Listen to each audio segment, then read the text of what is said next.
Personal preferences and demographic factors like gender, age, personality, relationship among the interactants, these are all part of an equation that calculates appropriate distance zones, the way we space ourselves apart from others.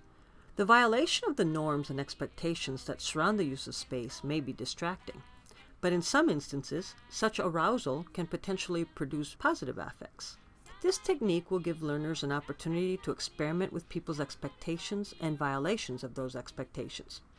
This is an out-of-class activity where learners find a public space to observe spacing patterns. These may include places like school buses, public transportation, a doctor's office. In our case, we chose a TV lounge at the university. Begin by drawing a floor plan of the space and observe. Mark where the first few people sit or stand, note the distance between them and the way they face, defining each person as using intimate, personal, social, or public distances. Record where new arrivals cluster or spread themselves out. Document which spaces were the last to be filled.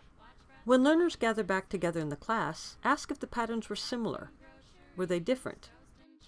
When the same space was observed more than once, was the pattern similar each time?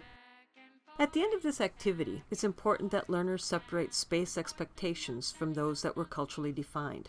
What important ideas did learners take away from these observations? We're having way too much fun.